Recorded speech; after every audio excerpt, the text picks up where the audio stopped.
So, இப்படி வந்து அவங்க வந்து என்னுடைய மகனும், என்னுடைய மருமகள் எல்லாம் வந்து ஒரு இதுவா ஹெல்ப் பண்ண ஆரம்பிச்சாங்க.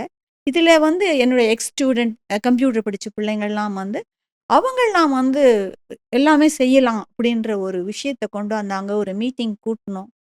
அது 1 மந்த்ல எப்படி நடந்ததுன்னு தெரியல. ஒரு மேஜிக் மாரி ஒரு community college, NDF community college, very new nice. Dhan Foundation super madam. உருவாச்சு. இப்போ என்டிஎஃப் அதாவது இவ்ளோ வருடங்கள் நீங்க செஞ்சத, இப்ப வந்து நீங்க சுயமா, சொந்தமா ஆரம்பிச்சிருக்கீங்க. கம்யூனிட்டி காலேஜ்ல எந்த மாரி குழந்தைகள் வந்து படிப்பாங்க? அதாவது எந்த மாரி மாணவ, மாணவிகள் படிப்பாங்க? அவங்களுக்கான தகுதிகள் என்ன? ஸோ, இதில வந்து தகுதிங்கிறது முதல்ல வந்து இன்ட்ரெஸ்ட்.